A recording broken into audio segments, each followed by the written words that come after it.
নমস্কাৰ আপোনালোক সকলোকে পুনৰবাৰ টিকে মাইণ্ডৰ অন্য এটাৰ ৰাতিপুৱাৰ ধামাকাদাৰ খবৰলৈ স্বাগতম জনাইছোঁ। অন্য দিনাৰ দৰে আজিও আপোনালোকৰ বাবে দিনটোৰ কেইবাটাও গুৰুত্বপূৰ্ণ খবৰ লৈ আহিছোঁ। ভিডিঅ'টো প্ৰথমৰ পৰা শেষলৈকে চাই থাকিব আৰু খবৰকেইটা দিয়াৰ আগতে আপোনালোক সকলোকে সৰুকৈ এটা ৰিকুৱেষ্ট, যদি খবৰকেইটা চাই ভাল লাগে লাইক এটা কৰিবলৈ কিন্তু নাপাহৰিব। আগবাঢ়িছোঁ আজিৰ প্ৰথমটো খবৰ ফালে। প্ৰথম খবৰটো ওলাইছে তিতাবৰৰ পৰা। তিতাবৰত 4 লম্পদে মিলি এগৰাকী 19 বছৰীয়া যুৱতীক ধৰ্ষণ কৰে আৰু তাৰ পাছত সেই যুৱতীগৰাকীক হত্যা কৰি লেট্ৰিনৰ গাঁতত লুকুৱাই ৰাখিছিলে। কিন্তু ভগৱানৰো লীলা, 4 লম্পট ধৰা পৰিলে আৰু তেওঁলোক এতিয়া আৰক্ষীৰ জালত। খবৰ লোৱা অনুসৰি তিতাবৰত এক ভয়ংকৰ কাণ্ড সংঘটিত হৈছে। গ্ৰেপ্তাৰ হৈছে জগত সিঙৰ 2 পুত্ৰ কিষণ সিং আৰু জীৱন সিং। গ্ৰেপ্তাৰ হৈছে ফাৰ্মাচিষ্ট ৰেকিবুদ্দিন আহমেদ। শৌচাগাৰৰ টেংকিত উদ্ধাৰ হৈছিল 19 বছৰীয়া এগৰাকী যুৱতীৰ মৃতদেহ। খবৰ লোৱা অনুসৰি সেই যুৱতীগৰাকীক এই 4 লম্পদে মিলি ধৰ্ষণ কৰে আৰু ধৰ্ষণ কৰি লেট্ৰিনৰ গাঁতত লুকুৱাই ৰাখিছিলে। তো এইকেইজনক বাৰু কি কৰিব লাগে, আপোনালোকে কি ক'ব কমেণ্ট ছেকশ্যনত জনাব। মোৰ মতেতো ডাইৰেক্টলি এই পুৰীত পুৱাই দিবগৈ লাগে। আগবাঢ়িছোঁ ইয়াৰ পাছৰো খবৰ ফালে। যোৱাকালিৰ পৰা আমাৰ অসমৰ সুলভ মূল্যৰ দোকানসমূহত অসম চৰকাৰে মুকলি কৰি দিলে চেনি, দালি আৰু নিমখ। এতিয়াৰে পৰা আপোনালোকে দাইল লাভ কৰিব 69 টকাত, চেনি লাভ কৰিব 38 টকাত আৰু নিমখ লাভ কৰিব 10 টকাত। কিন্তু আপোনালোকে যদি বজাৰৰ মূল্য চাবলৈ যায়, দালি আপোনালোকে বজাৰত কিনিব লাগে 90ৰ পৰা 100 টকাৰ ভিতৰত, চেনি ক্ৰয় কৰিব লাগে 40ৰ পৰা 45ৰ ভিতৰত, নিমখ ক্ৰয় কৰিব লাগে 10ৰ পৰা 20ৰ ভিতৰত। গতিকে তেনে অৱস্থাত বৰ বিশেষ এটা দাম কমা নাই চেনি আৰু নিমখত, কিন্তু দালিত কেইটকামান কমিছে বুলি আমি দেখা পাইছোঁ। দালি 69 টকা যিহেতু দিব, গতিকে দালি আমি বজাৰত 90ৰ পৰা 100 টকাত লাভ কৰোঁ। গতিকে দালিত আমি ক'ব পাৰোঁ যে 30 টকামান দাম কমিছে। কিন্তু চেনি আৰু নিমখৰ কথা যদি কওঁ, এই দুয়োটা সামগ্ৰীত কিন্তু দাম কমা নাই। নে কি ক'ব আপোনালোকে কমেণ্ট ছেকশ্যনত জনাব। বৰ্তমান সময়ত এই তিনিওবিধ সামগ্ৰী অসম চৰকাৰে 117 টকাত প্ৰদান কৰি আছে। গতিকে বজাৰত যদি আমি কিনিবলৈ যাওঁ, এই তিনিওটা সামগ্ৰী কেইটকাত বাৰু লাভ কৰিম আপোনালোকৰ কেলকুলেশ্যনত কমেণ্ট ছেকশ্যনত জনাই থৈ যাব। আগবাঢ়িছোঁ ইয়াৰ পাছৰটো খবৰ ফালে। ইয়াৰ পাছৰ খবৰটো ওলাইছে আমাৰ সকলোৰে মৰমৰ জুবিনদাৰ ওপৰত। জুবিনদাৰ ন্যায়ৰ দাবীৰে আঁৰি থোৱা পোষ্টাৰ যোৱাকালি ভৰিৰে মোহাৰি পেলালে ৰঙিয়াত কেইজনমান ABVPৰ যুৱকে। এই অভিযোগ উত্থাপন কৰিছে কৃষক মুক্তি সংগ্ৰাম সমিতিৰ তৰফৰ পৰা। কৃষক মুক্তি সংগ্ৰাম সমিতিয়ে কৈছে বিজেপি চৰকাৰে বৰ্তমান সময়ত জুবিনদাৰ ন্যায়ৰ কাৰণে মাত মাতি আহিছে, কিন্তু সেই সময়তে বিজেপি পাৰ্টিৰ ভাতৃ সংগঠন ABVPয়ে জুবিনদাৰ ন্যায়ৰ দাবীৰে আঁৰি থোৱা পোষ্টাৰ ফালি ভৰিৰে মোহাৰি পেলায়। কি ক'ব আপোনালোকে এই সম্পৰ্কত কমেণ্ট ছেকশ্যনত জনাব। মোৰ মতে যিকেইজনে এই উদ্ভণ্ডালি কামটো কৰিছে সেইকেইজনক অতি শীঘ্ৰেই আৰক্ষীয়ে এৰেষ্ট কৰিব লাগে আৰু তেওঁলোকৰ ওপৰত যাৱতীয় ব্যৱস্থা ল'ব লাগে। নে কি কয় আপোনালোকে এই সম্পৰ্কত জনাব। কিন্তু এতিয়ালৈকে ABVP তৰফৰ পৰা কোনো ধৰণৰ অফিচিয়েল ষ্টেটমেণ্ট অহা নাই বা বিজেপি পাৰ্টিৰ তৰফৰ পৰাও এই সম্পৰ্কত একো তথ্য উল্লেখ কৰা নাই। এই ঘটনা যোৱাকালি ৰঙিয়াত হোৱা দেখা পোৱা গ'ল। আগবাঢ়িছোঁ ইয়াৰ পাছৰটো খবৰ ফালে। ইয়াৰ পাছৰ খবৰটো ওলাইছে আমাৰ অসমৰ মহিলাসকলৰ কাৰণে। অসমৰ মহিলাসকলৰ কাৰণে এটা বিৰাটেই ভাল খবৰ ওলাই পৰিছে। আপুনি বাৰু অৰুণোদয় আঁচনিৰ পইচা পায় নেকি কমেণ্ট ছেকশ্যনত জনাব। যদি আপুনি অৰুণোদয় আঁচনিৰ পইচা পায়, তেন্তে আপোনালোকে এতিয়াৰে পৰা বিহু পূজা আহিলেই অৰুণোদয় আঁচনিৰ পইচা বেছিকৈ লাভ কৰিব। অসমৰ মুখ্যমন্ত্ৰী ডক্টৰ হিমন্ত বিশ্ব শৰ্মাদেৱে যোৱাকালি ঘোষণা কৰিছে যে এতিয়াৰে পৰা বিহু পূজা আহিলে মহিলাসকলক অৰুণোদয় আঁচনিৰ পইচা বেছিকৈ প্ৰদান কৰা হ'ব। কাৰণ বিহু পূজাত মাকসকলে ল'ৰা ছোৱালীক কাপোৰ কানি ক্ৰয় কৰি দিব লাগে। গতিকে তেনে অৱস্থাত 1250 টকাই মহিলাসকলক নোজোৰে। সেইবাবে মন্ত্ৰী হিমন্ত বিশ্ব শৰ্মাদেৱে কৈছে যে এতিয়াৰে পৰা বিহু পূজা আহিলে মহিলাসকলক 1250 টকাৰ পৰিৱৰ্তে অৰুণোদয় আঁচনিৰ পইচা বেছিকৈ প্ৰদান কৰিব বুলি জনাইছে। অসম চৰকাৰৰ এই পদক্ষেপক আপোনালোকে যদি সঁহাৰি জনাই লাইক এটা কৰি কমেণ্ট ছেকশ্যনত জনাই থৈ যাব। আগবাঢ়িছোঁ ইয়াৰ পাছৰটো খবৰ ফালে। ইয়াৰ পাছৰ খবৰটো ওলাইছে জুবিনদাৰ বৌ গৌৰিমা গাৰ্গৰ ওপৰত। গৌৰিমা গাৰ্গ 7 দিনৰ মূৰত হস্পিটেলৰ পৰা মুকলি হ'ল। তেখেত হঠাৎ অসুস্থ হৈ পৰিছিলে, যাৰ কাৰণে নেকি তেখেতক হেল্থ চিটি হস্পিটেলত ভৰ্তি কৰোৱা হৈছিলে। এতিয়া খবৰ লোৱা অনুসৰি 7 দিনৰ চিকিৎসাৰ অন্তত হস্পিটেলৰ পৰা ৰিলিজ পালে গৌৰিমা শইকীয়া গাৰ্গে। গুৱাহাটীৰ এখন ব্যক্তিগত হস্পিটেলত চিকিৎসাধীন হৈ আছিল ঈশ্বৰৰ পুত্ৰৰ পত্নী, অৰ্থাৎ জুবিনদাৰ পত্নী চিকিৎসাধীন হৈ আছিলে। তেখেতৰ মেণ্টেল হেল্থ বৰ বিশেষ ভাল নাছিলে, শাৰীৰিক অৱস্থা বৰ বিশেষ ভাল নাছিলে, যাৰ স্বত্তে তেখেতক মেডিকেলত ভৰ্তি কৰোৱাব লগা হৈছিলে। তো এফালে জুবিনদাৰ পত্নীয়ে মেডিকেলত ভৰ্তি হ'ব লগা হৈছে আৰু আনফালে চামকানু মহন্তৰ পত্নীয়ে হাঁহি হাঁহি চামকানু মহন্তক লগ কৰি আহে চাওকচোন বাৰু কেনেধৰণৰ এয়া ন্যায় আগবাইছো ইয়াৰ পাছৰটো খবৰ ফালে ইয়াৰ পাছৰ খবৰটো ওলাইছে গুৱাহাটী মহানগৰীৰ বিশাল মেগামাৰ্টৰ ওপৰত খবৰ লৈ পৰিছে বিশাল মেগামাৰ্টত যোৱাকালি এক্সপায়াৰী যোৱা সামগ্ৰী বিক্ৰী কৰি আছিলে তো এজন সুকুমাৰ বৰ্মন নামৰ যুৱকে এই গোটেই ঘটনাটো পোহৰলৈ আনে তেখেতে কৈছে যে বিশাল মেগামাৰ্টক মানুহে বিশ্বাস কৰি আহে আৰু আমি বিশাল মেগামাৰ্টৰ বস্তু ক্ৰয় কৰোঁতে কেতিয়াও এক্সপায়াৰী ডেট নাচাওঁ গতিকে তাৰিখ সুযোগ লৈছে বিশাল মেগামাৰ্টে বিশাল মেগামাৰ্টৰ কিছু বিপণীত তেওঁলোকে এক্সপায়াৰী যোৱা সামগ্ৰী বিক্ৰী কৰি আছে তাৰে একমাত্ৰ উদাহৰণ হৈছে গুৱাহাটী মহানগৰীৰ বিশাল মেগামাৰ্ট তো আপোনালোকে এতিয়াৰে পৰা বিশাল মেগামাৰ্টৰ পৰা যিকোনো ধৰণৰ খোৱা সামগ্ৰী ক্ৰয় কৰাৰ আগত সেই সামগ্ৰীটোৰ এক্সপায়াৰী ডেট চাই ল'ব নহ'লে কিন্তু আপোনালোকে বিপদত পৰিব পাৰে গতিকে এবাৰ ভাবকচোন সেই সামগ্ৰী যদি যিজন ব্যক্তিয়ে লৈছিলে সেই ব্যক্তিজনে যদি খাই দিলেহেঁতেন তেনেহ'লে তেখেতৰ কি হ'লহেঁতেন পটকেতো একো নহয় কিন্তু কেনেবাকৈ তেখেতৰ যদি কপাল বেয়া থাকে যদি ফুড প্ৰয়োজন হয় বা তেখেতৰ যদি মৃত্যু হয় তেনেহ'লে তাৰ দায়িত্ব ল'লেহেঁতেন নে বিশাল মেগামাৰ্টে কি ক'ব আপোনালোকে এই সম্পৰ্কত কমেণ্ট ছেকশ্যনত জনাব গতিকে আপোনালোকে এতিয়াৰে পৰা নিজে সজাগ হ'ব লাগিব বিশাল মেগামাৰ্টত যদি কিবা ক্ৰয় কৰিবলৈ যায় তেনেহ'লে সেই বস্তুটোৰ এক্সপায়াৰী ডেট আছে নে নাই সেইটো আপোনালোকে নিজেই চাব লাগিব কাৰণ বিশাল মেগামাৰ্টে এক্সপায়াৰী যোৱা মাল বিক্ৰী কৰিবলৈ চেষ্টা কৰে আগবাইছো ইয়াৰ পাছৰ খবৰ ফালে ইয়াৰ পাছৰ খবৰটো ওলাইছে ৰৈ ৰৈ বিনালে ফিল্মখনৰ ওপৰত ৰৈ ৰৈ বিনালে ফিল্মখনক এতিয়া একাংশ লোকে পাইৰেচি কৰিছে একাংশ লোকে ৰৈ ৰৈ বিনালে ফিল্মখন ৰেকৰ্ড কৰি ইউটিউবত আপলোড কৰিছে মাত্ৰ কেইটামান ভিউজৰ কাৰণে মাত্ৰ কেইটামান টকাৰ কাৰণে ৰৈ ৰৈ বিনালে ফিল্মখন এতিয়া ইউটিউবত ৰিলিজ কৰিছে একাংশ লোকে জুবিন দাই যিটো বস্তু নেকি একেবাৰে ভাল পোৱা নাছিলে সেই বস্তুটোকে কৰিছে একাংশ জুবিন প্ৰেমীয়ে মোৰ মতেতো তেওঁলোক প্ৰকৃত জুবিন প্ৰেমী হ'বই নোৱাৰে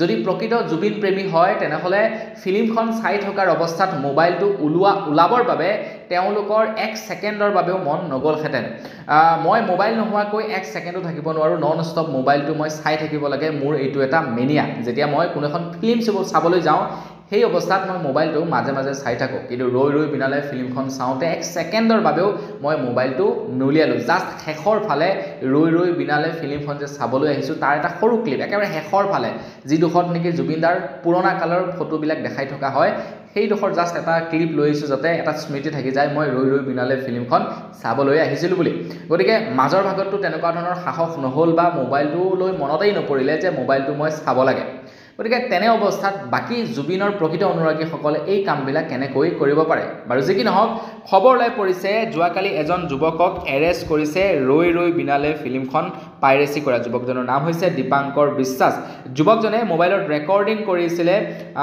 জুবিনদাৰ ৰৈ ৰৈ বিনালে ফিল্মখন আৰু এই ঘটনা সংঘটিত হৈছে জাগিৰোডৰ গণেশ ষ্টকেজত তো তেখেতৰ ওপৰত মোৰ মতে কঠোৰ ব্যৱস্থা হাতত ল'ব লাগে আগবাইছো ইয়াৰ পাছৰটো খবৰ ফালে ইয়াৰ পাছৰ খবৰটো ওলাইছে অৰুণোদয় আঁচনিৰ ওপৰত জুবিনদাৰ মৃত্যুৰ সময়ত একাংশ মহিলাই প্ৰতিবাদ সাব্যস্ত কৰিছিলে যে আমাক অৰুণোদয় আঁচনিৰ পইচা নালাগে আমাক জুবিনদাৰ ন্যায় লাগে আমাক মিঠাতেল নালাগে আমাক জুবিনদাৰ ন্যায় লাগে তো এতিয়া অসমৰ মুখ্যমন্ত্ৰী ডক্টৰ হিমন্ত বিশ্ব শৰ্মাদেৱে মহিলাসকলৰ কথা ৰাখি অৰুণোদয়ৰ পৰ্টেলত এটা নতুনকৈ অপশ্যন সন্নিৱিষ্ট কৰিছে এতিয়াৰে পৰা মহিলাসকলে যদি ইচ্ছাৰে অৰুণোদয় আঁচনি পৰিহাৰ কৰিব বিচাৰে বা অৰুণোদয় আঁচনিৰ পইচা নল'ব বিচাৰে তেনেহ'লে অৰুণোদয় পৰ্টেলত তেওঁলোকে নিজৰ নাম সন্নিৱিষ্ট কৰিব পাৰিব যে মোক অৰুণোদয় পইচা নালাগে এই পইচা যোগ্য এজন হিতাধিকাৰীক দি দিয়ক মন্ত্ৰী হিমন্ত বিশ্ব শৰ্মাদেৱে হয়তো জুবিনদাৰ ন্যায়ৰ প্ৰতিবাদ কৰাটো বৰ ভাল পোৱা নাই যাৰ কাৰণে নেকি এনেধৰণৰ এটা পদক্ষেপ হাতত লৈছে মন্ত্ৰী হিমন্ত বিশ্ব শৰ্মাদেৱক মহিলাসকলে কৈছিলে যে আমাক অৰুণোদয় আঁচনিৰ পইচা নালাগে মিঠাতেল নালাগে জুবিনদাৰ কেৱল ন্যায় লাগে তো মন্ত্ৰী হিমন্ত বিশ্ব শৰ্মাদেৱে কি কৰিলে এতিয়া মহিলাসকলকে অৰুণোদয় আঁচনিৰ তালিকাৰ পৰা নাম কৰ্তন কৰাৰ চেষ্টা কৰিছে তো কি ক'ব এই সম্পৰ্কত কমেণ্ট ছেকশ্যনত জনাই থৈ যাব আগবাইছো ইয়াৰ পাছৰ খবৰ ফালে মই আপোনালোকক প্ৰথমেই জনাইছোঁ যে যোৱাকালিৰে পৰা আমাৰ অসমত আৰম্ভ হৈ গৈছে অন্ন সেৱা সপ্তাহ অৰ্থাৎ যোৱাকালিৰে পৰা সুলভ মূল্যত অসমৰ সুলভ মূল্যৰ দোকানসমূহত লাভ কৰা হৈছে দালি চেনি আৰু নিমখ যোগান ধৰা হৈছে যোৱাকালিৰে পৰা আমাৰ অসমৰ সুলভ মূল্যৰ দোকানসমূহত আপোনালোকে 19 তাৰিখ পৰ্যন্ত এই সামগ্ৰীসমূহ ক্ৰয় কৰিব পাৰিব মন্ত্ৰী হিমন্ত বিশ্ব শৰ্মাদেৱে জনাইছে যে আপোনালোকে 2026 চনৰ জানুৱাৰী মাহৰ পৰা এই গোটেই সামগ্ৰীসমূহ 100 টকা দৰত লাভ কৰিব বুলি জনাইছে মানে সুলভ মূল্যত আপোনালোকে এই গোটেই সামগ্ৰীখিনি লাভ কৰিব বৰ্তমান যদি এই সামগ্ৰীসমূহ ক্ৰয় কৰিবলৈ যায় 117 টকা পে কৰিব লাগে কিন্তু জানুৱাৰী মাহৰ পৰা এই একেখিনি সামগ্ৰীকে আপোনালোকে মাত্ৰ 100 টকাত লাভ কৰিব। আগেছি ইয়াৰ পাছৰটো খবৰ ফালে আমাৰ অসমত এতিয়া 6 জনগোষ্ঠীৰ জনজাতিকৰণৰ বাবে প্ৰত্যেকটো জনগোষ্ঠীয়ে প্ৰতিবাদ সাব্যস্ত কৰি আছে। 6 জনগোষ্ঠীক জনজাতিকৰণৰ মৰ্যাদা দিব লাগে। কিন্তু সেই একেটা সময়তে আকৌ যোৱাকালি দেখিবলৈ পোৱা গ'ল 6 জনগোষ্ঠীৰ জনজাতিকৰণৰ বিৰোধিতা কৰা। যোৱাকালি সদৌ অসম ট্ৰাইবেল সংঘৰ তৰফৰ পৰা অসম চৰকাৰক হুংকাৰ জনায় যে 6 জনগোষ্ঠীক যদি জনজাতিকৰণ দিয়ে তেনেহ'লে 26ত বিজেপি চৰকাৰ ওফৰাই দিয়ে। এটা চৰকাৰে কৰিব কি? কাৰ কথা শুনিব? 6 জনগোষ্ঠীৰ কথা শুনিব নে আমাৰ অসমৰ সদৌ অসম ট্ৰাইবেল সংঘৰ কথা শুনিব? ট্ৰাইবেল সংঘই কৈছে যদিহে আমাৰ অসমৰ 6 জনগোষ্ঠীক জনজাতিকৰণ দি দিয়ে তেনেহ'লে বৰ্তমান যিসকল লোকে নেকি জনজাতিকৰণ লাভ কৰি আছে তেওঁলোকৰ অসুবিধা হ'ব। কাৰণ জনজাতিসকলক মাত্ৰ 10% ৰিজাৰ্ভেশ্যন দিয়ে সকলো ক্ষেত্ৰতে অসম চৰকাৰে। গতিকে বৰ্তমান সময়ত প্ৰায় 40 লাখ জনজাতীয় মানুহ আছে। তো সেই 40 লাখ মানুহে 10% সুবিধা লাভ কৰি আহিছে। কিন্তু প্ৰায় 1.5 কোটি মানুহে 6 জনগোষ্ঠীৰ জনজাতিকৰণ লাভ কৰিব যদিহে কেন্দ্ৰ চৰকাৰৰ ফালৰ পৰা 6 জনগোষ্ঠীক জনজাতিকৰণ দি দিয়ে। গতিকে 1.5 কোটি মানুহৰ বাবে 10% ৰিজাৰ্ভেশ্যন খুবেই কম হ'ব বুলি জনাইছে। যাৰ কাৰণে নেকি সদৌ অসম ট্ৰাইবেল সংঘৰ তৰফৰ পৰা 6 জনগোষ্ঠীৰ জনজাতিকৰণৰ বিৰোধিতা কৰিছে। তো তেওঁলোকে 6 জনগোষ্ঠীৰ জনজাতিকৰণৰ বিৰোধিতা কৰাতকৈ মোৰ মতে যদিহে এই সংৰক্ষিত আসনৰ সংখ্যা বৃদ্ধি কৰিবৰ কাৰণে দাবী উত্থাপন কৰিলেহেঁতেন দুয়োটা সমস্যাই সমাধান হৈ গ'লহেঁতেন। 6 জনগোষ্ঠীও জনজাতিকৰণ পালেহেঁতেন আৰু লগতে সংৰক্ষণৰ চিটো বাঢ়ি গ'লহেঁতেন। আগেছি ইয়াৰ পাছৰটো খবৰ ফালে ইয়াৰ পাছৰ খবৰটো ওলাইছে অসম প্ৰদেশ কংগ্ৰেছৰ ওপৰত। অসম প্ৰদেশ কংগ্ৰেছে কথা ৰাখিলে। অসম প্ৰদেশ কংগ্ৰেছৰ সভাপতি গৌৰৱ গগৈয়ে কৈছিলে যে প্ৰত্যেক মাহৰ 10 তাৰিখে এতিয়াৰে পৰা কংগ্ৰেছত বিশাল যোগদান সমাৰোহ তেওঁলোকে আয়োজন কৰিব আৰু তেওঁলোকে কথা ৰাখিলে।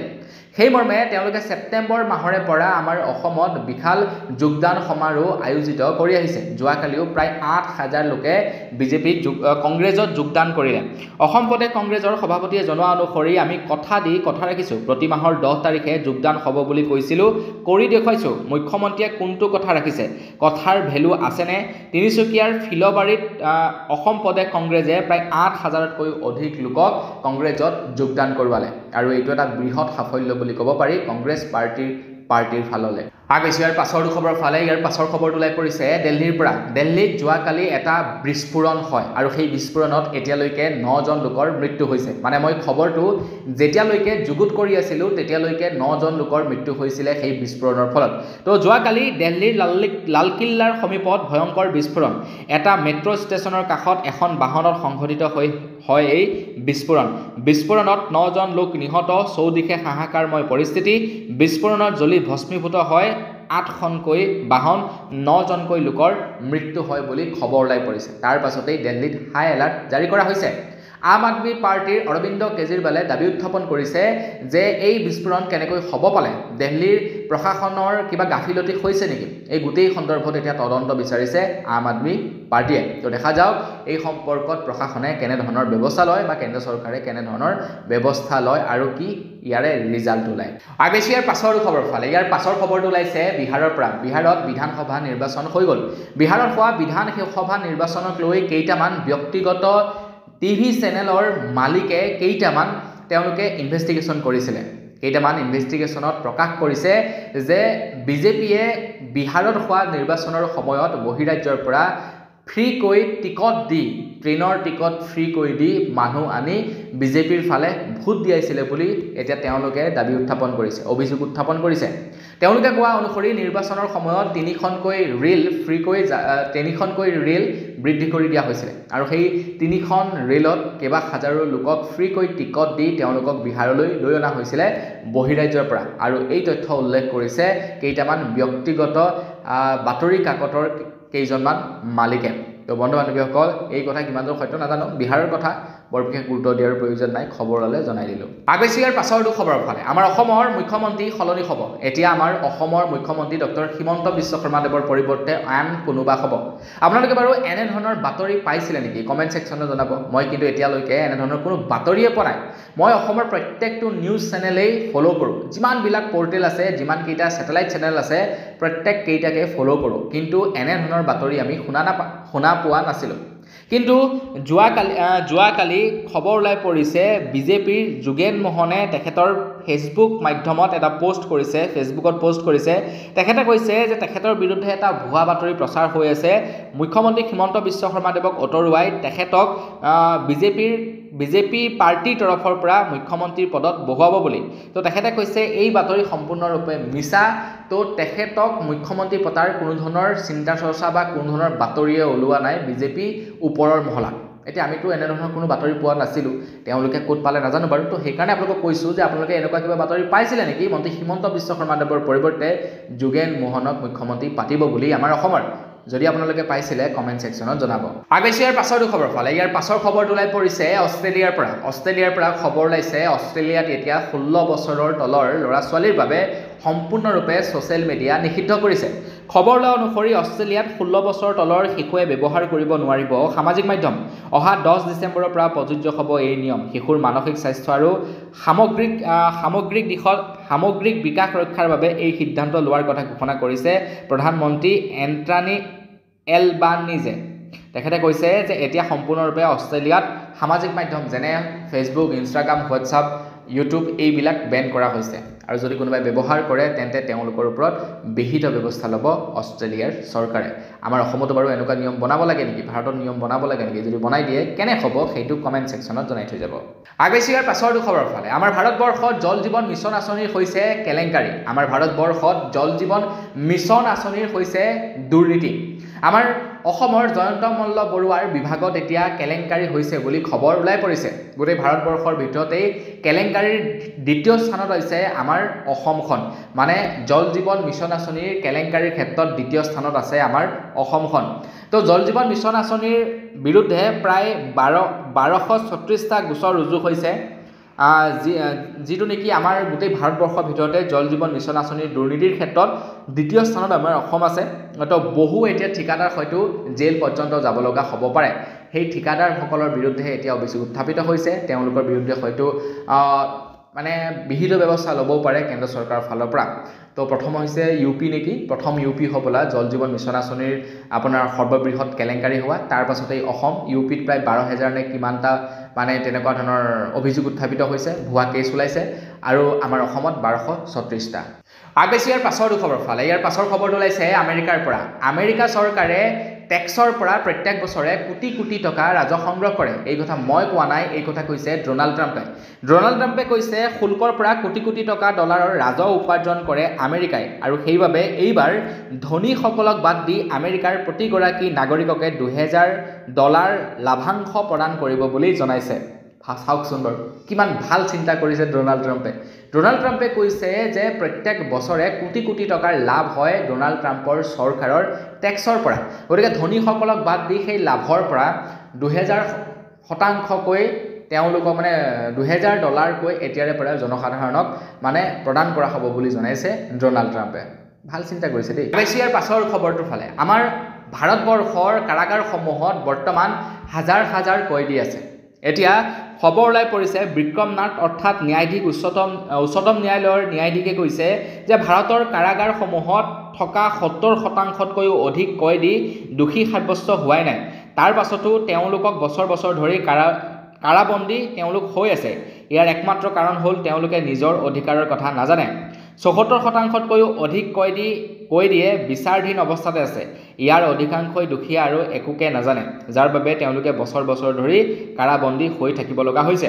তো মানে কি হয় আপোনালোকে চাবচোন, যেতিয়া নেকি কোনো এজন ধনী ব্যক্তি থাকে, যেনেকৈ নেকি আমি নন্দিতাৰ কথাকেই যদি ক'বলৈ যাওঁ, নন্দিতা কাশ্যপ তেখেতে মানে হিট এণ্ড ৰাণৰ গোচৰত এৰেষ্ট হৈছিলে। তাৰ কেইদিনমান পাছতেই তেখেতে মুকলি আকাশৰ তললৈ আহিলে। ঠিক তেনেকৈ আমাৰ অসমত এনেকুৱা বহুতো বা আমাৰ ভাৰতবৰ্ষত এনেকুৱা বহুতো কয়দী আছে যিবিলাকে এতিয়াও জেলতে আবদ্ধ হৈ থাকিব লগা হৈছে। তেওঁলোক এতিয়ালৈকে দোষী সাব্যস্ত হোৱা নাই। তো তেওঁলোকে জেলৰ পৰা মুকলি আকাশৰ তললৈ আহিব নোৱাৰা একমাত্ৰ কাৰণ ৰূপে উল্লেখ কৰিছে তেওঁলোকে প্ৰকৃত পদ্ধতিটো নাজানে, তেওঁলোকৰ অধিকাৰৰ বিষয়ে নাজানে। অধিকাংশ লোক দুখীয়া, যাৰ কাৰণে আজীৱন তেওঁলোকে জেলতে থাকিব লাগে। এই কথা মই কোৱা নাই, এই কথা কৈছে উচ্চতম ন্যায়ালয়ৰ ন্যায়াধীশে। আগবাইছোঁ একেবাৰে শেষৰটো খবৰৰ ফালে। একেবাৰে শেষৰ খবৰটো ওলাইছে বিহাৰৰ পৰা। বিহাৰৰ নিৰ্বাচন আয়োগৰ ওপৰত তেজস্বী যাদৱে অভিযোগ উত্থাপিত কৰিছে। তেজস্বী যাদৱে কৈছে যে 6 নৱেম্বৰত বিহাৰত প্ৰায় প্ৰথম পৰ্যায়ৰ ভোট গ্ৰহণ অনুষ্ঠান হৈ গৈছে। আজি 10 নৱেম্বৰ মানে 4 দিন হৈ গ'ল। 4 দিন হৈ গ'ল নিৰ্বাচন হৈ যোৱা, কিন্তু এতিয়ালৈকে নিৰ্বাচন আয়োগে কেইজন পুৰুষে ভোট দিছিলে, কেইজন মহিলাই ভোট দিছিলে সেই সম্পৰ্কে জনাব পৰা নাই। তো তেজস্বী যাদৱে কৈছে পূৰ্বে মেনুৱেলি সকলোবিলাক কাম কাজ কৰিছিলে, তাৰ পাছতো একেদিনাখনেই সকলোবিলাক তথ্য দাঙি ধৰিছিলে ৰাইজৰ আগত। কিন্তু এতিয়া বিজ্ঞান প্ৰযুক্তিবিদ্যা আহিলে, তাৰ পাছতো এতিয়ালৈকে ইলেকশ্যন কমিশ্যনে দিব পৰা নাই সকলোবিলাক তথ্য, মানে কেইজন পুৰুষে ভোট দিছিলে, কেইজন মহিলাই ভোট দিছিলে সেই তথ্য দাঙি ধৰিব পৰা নাই। বিজেপিয়ে নিজৰ পাপ কৰি থাকিব আৰু নিৰ্বাচন আয়োগে সেই পাপ ঢাকি ৰাখিব। তো এই অভিযোগ উত্থাপন কৰিছে তেজস্বী যাদৱ, অৰ্থাৎ মানে ইণ্ডিয়া মিত্ৰজোঁটৰ মুখ্যমন্ত্ৰী পদৰ প্ৰাৰ্থীয়ে এই অভিযোগ উত্থাপিত কৰিছে। বিহাৰত ঢেৰ খেলিমেলি হৈছে, ঢেৰ অভিযোগ উত্থাপিত হৈছে, কিন্তু কি আৰু কোনে চৰকাৰ গঠন কৰিব যেন লাগিছে বাৰু। মোৰ মতে বিজেপিয়ে আকৌ এবাৰ চৰকাৰ গঠন কৰিব। আপোনালোকে কি ভাবে কমেণ্ট ছেকশ্যনত জনাব। তো বৰ্তমান বিকল্প আজি ভিডিঅ' জনাবলগীয়া খবৰ ইমানকেইটা আছিলে। খবৰকেইটা জানি কেনে পালে কমেণ্ট ছেকশ্যনত জনাব। যদি ভাল লাগিলে লাইক এটা কৰিব, চেনেল ছাবস্ক্ৰাইব কৰা নাই ছাবস্ক্ৰাইবটো কৰি ল'ব। পুনৰ এটা লগ পোৱাৰ খালি বিদায় মাগিছোঁ। ধন্যবাদ। জয় অসম।